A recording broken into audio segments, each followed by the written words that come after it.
दोस्तों सोचो कि आप एक गुफा में हो और अचानक से वहां पानी जमा होने लगे और बाहर निकलने के लिए आपके पास एक ही जगह हो और वो भी वो जहां से पानी आ रहा हो, तो आप क्या करोगे? ऐसे ही कुछ हुआ कॉलेज के स्टूडेंट्स के साथ। कॉलेज के 10 दोस्त समर की छुट्टी में इस मॉसडल केव को एक्सप्लोर करने आए। वो लोग इस केव के अंदर गए और 1 घंटे के बाद उनके साथ जो हुआ वो सुनकर पूरी दुनिया हिल गई। यहाँ तक कि केव रेस्क्यू टीम को भी समझ में नहीं आ रहा था कि उनके साथ ये कैसे हो गया।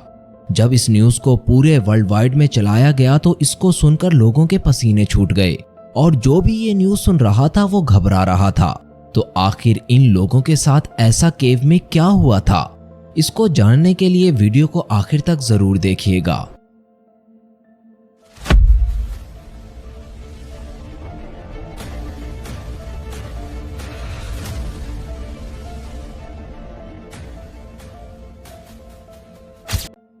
जून 1967 को 10 लोगों ने ये डिसाइड किया कि वो आज मॉसडल केव को एक्सप्लोर करेंगे।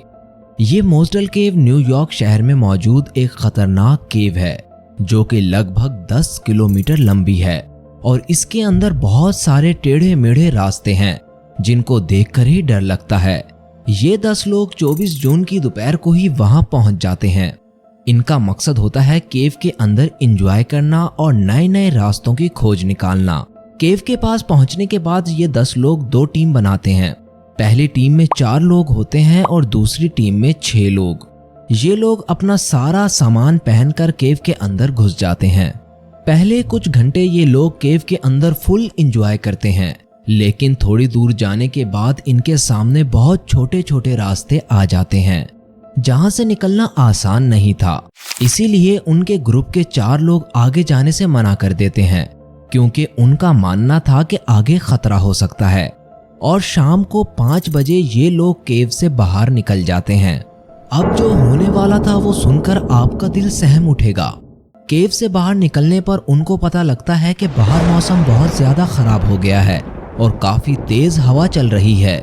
इसीलिए उनमें से 3 वापस घर चले जाते हैं, लेकिन उनकी एक साथी मॉर्गन वहीं केव के पास रुकने का फैसला लेती है। केव के अंदर ये 6 लोग बाकी बच जाते हैं।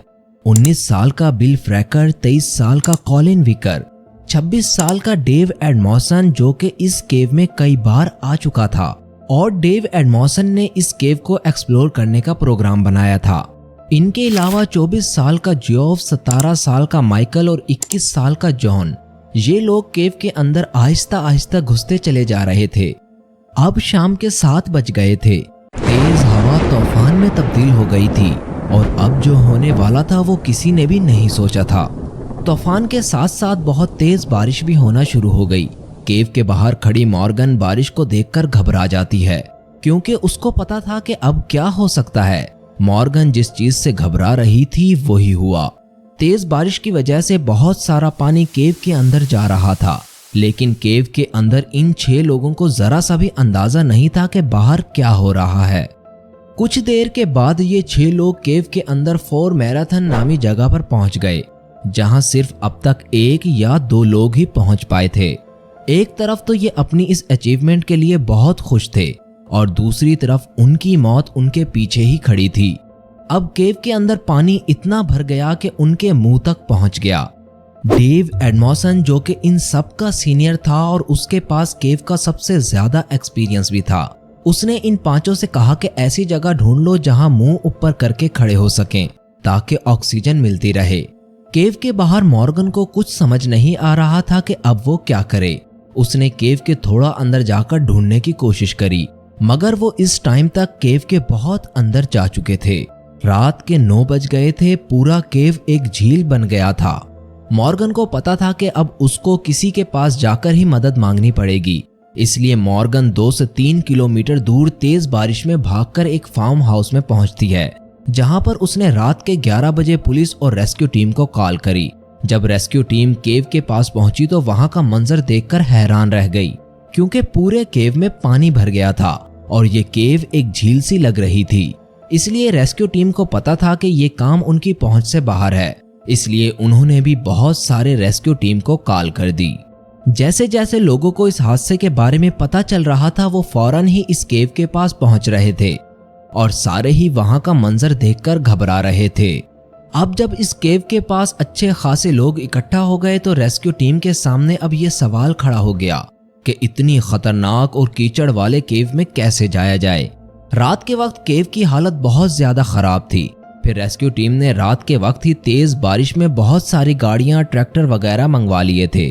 फिर अगले दिन 25 जून को वहां पर खड़े सारी रेस्क्यू टीम ने ये डिसाइड किया कि वो 6 फुट चौड़ी और 10 फुट गहरी और लगभग 100 गज लंबी खाई खोदेंगे। ये काम करना मुश्किल लग रहा था क्योंकि उनके पास ज्यादा इक्विपमेंट नहीं थे और ये काम करना भी जरूरी था। टीम ने मजीद टाइम ज़ाय किए खुदाई करना शुरू कर दी। बहुत से लोग तो अपने हाथों से ही खुदाई कर रहे थे। इन लोगों को ये सवाल सता रहा था कि क्या वो खुदाई कर पाएंगे, अगर कर भी ली तो क्या ये काम कर पाएगी या फिर इनकी मेहनत बेकार जाएगी। आखिरकार उन्होंने अगले दिन सुबह ही खाई खोद डाली और अब इनके सामने सवाल ये था कि क्या ये काम करेगी। इसी सवाल को दिल में रखकर जब उन्होंने खुदाई को केव से अटैच किया तो केव से पानी बहुत तेजी से निकलने लगा। अब बारी थी केव में फंसे लोगों को बचाने की, तो इस जिम्मेदारी को उठाने का जिम्मा 41 साल के जिम एरे ने लिया, जो इंग्लैंड से माने जाने केवर थे। जिम के लिए किस्मत की बात तो ये थी कि इस हादसे से 7 दिन पहले डेव एडमोसन ने जिम को भी अपने साथ जाने के लिए इनवाइट किया था। हालांकि जिम एक माना जाना केवर था, लेकिन वो भी इस केव में जाने से घबराता था। लेकिन अब उसका दोस्त केव के अंदर फंसा था, उसका केव के अंदर जाना बहुत जरूरी था। जिम और कुछ लोग केव के अंदर जाने के लिए तैयार हो गए, लेकिन केव के अंदर जाने से पहले खाई के अंदर कुछ पाइप लगाए गए जिससे पानी और तेजी से निकलने लगा। जिम और रेस्क्यू टीम अपने दिल को थामकर आहिस्ता आहिस्ता केव के अंदर आगे बढ़ने लगे। उन्हें इस केव में काफी डर लग रहा था क्योंकि केव में पानी की वजह से अजीब अजीब सी आवाजें आ रही थीं। कुछ घंटों के बाद वो लोग केव में रूफ चैम्बर तक पहुंच गए। ये एक रूट जितना ही बड़ा था जहां सिर्फ खड़ा होना ही पॉसिबल था, इसके अलावा और वहां कोई हरकत ना हो सकती थी। कुछ देर वहां खड़े रहने के बाद इन्हें वहां छपा छपा की आवाजें आ रही थीं, लेकिन ये सिर्फ उनके दिल का वहम था। जैसे जैसे केव में पानी का जोर कम होता जा रहा था वैसे वैसे मजीद लोग इस ऑपरेशन में शामिल होते गए। इसी दौरान ही टीम के सीनियर टॉमी वेल्थन भी रेस्क्यू ऑपरेशन में शामिल हो गए। वो केव के बारे में अच्छी तरह से जानते थे। वो रूफ चैम्बर से आगे के रास्ते को होस्ट करने वाले थे जो कि फार मैराथन तक जाता था। वेल्थन ये जानकर हैरान हो गया कि वो 6 लोग फार मैराथन से भी आगे चले गए थे, क्योंकि आज तक इससे आगे कोई भी नहीं गया था। इसलिए टॉम वेल्थन को फार मैराथन से आगे जाने में बहुत डर लग रहा था, लेकिन उसका आगे जाना भी बेहद जरूरी था। जैसे जैसे वो आगे जा रहे थे सन्नाटा बढ़ता जा रहा था क्योंकि बाहर पाइप की वजह से केव में पानी कम होता जा रहा था। फार मैराथन से आगे 900 फुट और 5 घंटों तक रेंगने वाला रास्ता था। इसी रास्ते में थोड़ी दूर जाने के बाद वेल्थन को 2 डेड बॉडी मिल गईं और फिर थोड़ा और आगे जाने के बाद 3 और डेड बॉडी मिल गईं। जब केव के बाहर ये मैसेज दिया गया तो उनकी फैमिलीज का रो रो कर बुरा हाल हो गया, लेकिन अभी भी उनको छठा बंदा नहीं मिला था जो था जॉन ऑगडेन। उसको आगे जाकर ढूंढा गया लेकिन वो कहीं नहीं मिला। बस यहीं से इस कहानी में ट्विस्ट आने वाला था। जब जिम अय्यर ने टीम को कॉल की तो बाहर से जवाब आया कि केव से बाहर निकलो, बाहर की सूरत हाल खराब होती जा रही है क्योंकि केव से पानी निकलने वाला पाइप टूटने वाला है। ये सुनकर तमाम रेस्क्यू टीम उन 5 डेड बॉडीज को केव में छोड़कर केव से बाहर निकल गए और अब सबके सामने सवाल ये था कि वो छठा जॉन ऑगडेन केवर कहाँ होगा। क्या वो मर गया होगा या वो कहीं पर खड़ा होकर उन सब का वेट कर रहा होगा। अब रेस्क्यू टीम ने बॉबी लकी से एडवाइस मांगी। ये वो इंसान था जिन्होंने इस केव को एक्सप्लोर करके इस केव का मैप बनाया था। उन्होंने रेस्क्यू टीम को बताया कि जॉन ऑगडेन अभी भी फार मैराथन से आगे जिंदा हो सकता है, लेकिन सबसे बुरी बात यह हुई कि शाम को दोबारा बारिश होना शुरू हो गई। इसीलिए पूरी रात रेस्क्यू टीम हाथ पर हाथ धरकर खड़ी रही। मंगल की सुबह ये रेस्क्यू टीम दोबारा केव में चली गई और दोबारा तलाश शुरू कर दी। इस वक्त तक ये खबर वर्ल्ड न्यूज बन गई थी और टीवी एंकर मीडिया वगैरह केव के पास पहुंचते जा रहे थे। पिछली रात तेज बारिश की वजह से अब ये इम्पॉसिबल लग रहा था कि जॉन ऑगडेन अभी भी जिंदा होगा, हालांकि एक्सपीरियंस से ये अंदाजा लगाया गया था कि जॉन ऑगडन अभी भी जिंदा हो सकता है, इसीलिए उन्होंने केव में जाने की लास्ट कोशिश की।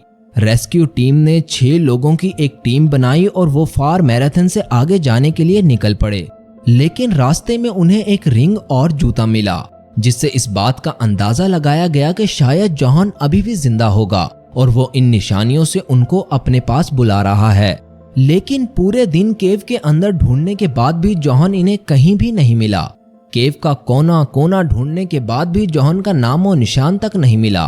केव के पास खड़े डॉक्टर ने बताया कि जॉन पानी में डूबकर मर गया होगा और पानी के बहाव ने उसको कहीं दूर उठाकर फेंक दिया होगा।